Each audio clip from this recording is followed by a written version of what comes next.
becomes your friend and then your brother. And that's how we felt with Michael. In fact, he did my son's first haircut.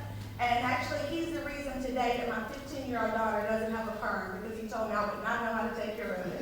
And so he just would not let me do it. So she doesn't have one. And every time she saw him, she says, "Thank you, Uncle Michael." And so my kids call him Uncle, and it was so funny because my husband always went somewhere else. And finally, he ran into Michael and Greg and with Byron, and next thing you know, he was over there. But you know, it was so funny, I had to get on them because whenever my husband would go, he would just tell them to put on my bill when I came. So whenever I was there, not only did I have to pay for my hair, but they would tell me how much more I owed. And I said, "What's wrong with y'all?"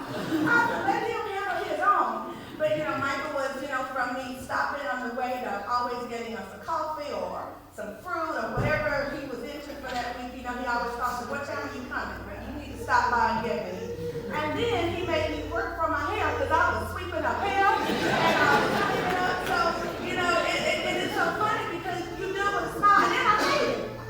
And so it was just a blessing to have Michael in our lives, my children, my family, and believe it or not, my mother-in-law in New Jersey, my sister down in East Texas, everybody knew Michael Gray, and then they knew Greg and Byron. And so it just became a family affair. But that's the kind of person Michael is. And many of you that I know because of Michael, he was the nucleus that has us all together. And so even when I see some of you on the streets and other places, we know each other because of the love that Michael showed. And he's definitely truly going to be missed. And I was so excited when he came up to the shop in Allen, because that was around the corner from my house. So I just go there, and I'm sure those people are like, "Who is this person coming here acting like this?" Because we had a unique relationship. But I will tell you that the Vaughn family will certainly miss him. And family, we love Michael as if he was our own. And I know you're going to miss him. But just know that he's in the hands of the Lord, who can love him much more than we could ever love him, that will take care of him. So again, on behalf of the Vaughn family, we have prayers.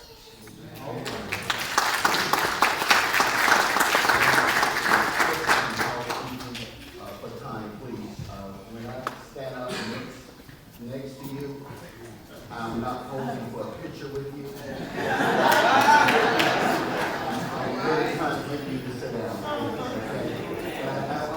And I think this probably will be all of the, if that's fine with the family, the news that we would have here. If someone gets the family in as well. I know so much you want to say, indeed, but I have to be conscious of the time as well, indeed. So please work with me if you would. So you would, please. Thank you. He leads me beside still waters. He restores my soul. This is so ironic that this verse appears on the back of the program today, because this is one of the favorite things that Michael would share with me. I know the family and friends of so many faces in this crowd that I'm connected to. Michael just opened my heart up to so many things in my life, and through his life, this is an incredible thing. Michael was contagious with his kindness.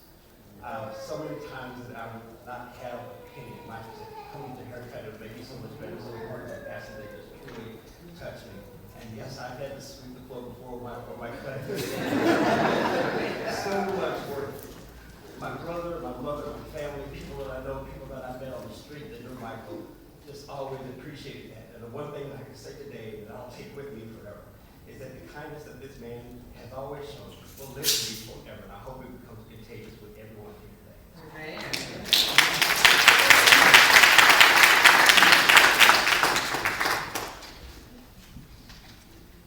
Giving praise to God, to the family, the great family.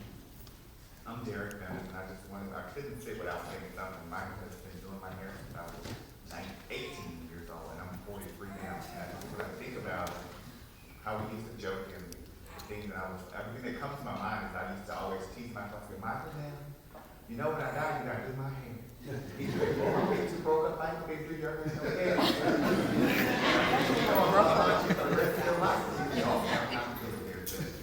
So I just think about all the joy, he was family. I mean, I've known him since I was 18, and just to sweep the hair up like Tony said, when you go in the salon, you make you work for sweeping your hair, you have to sweep your hair up, and I'm really gonna miss him. I'm really gonna miss him. He was more than a stylist. He wasn't my barber, he was my stylist. I think I went through every hairstyle my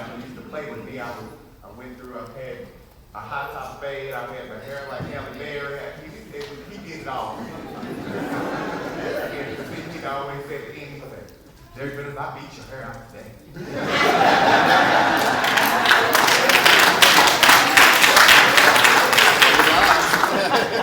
was the only person, the only Dallas I've ever had that I would let just sit in the chair and I'd say whatever, do whatever you want to do to me, Mike. You know what's best. So today I'm gonna miss him because he was my friend and I loved him dearly.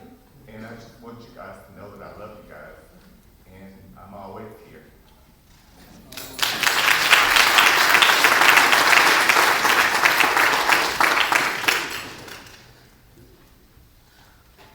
I'm Sharon Howard, and I promised Michael anything like this would happen, he called me up and say something, because he knows how I am. I just want to say that I love Michael very much, and he's my friend.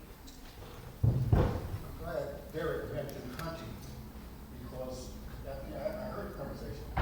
They were meant to be this and he never participated. I heard the conversation and told Sherry, she said, "I know you are. You better get up. You better get up and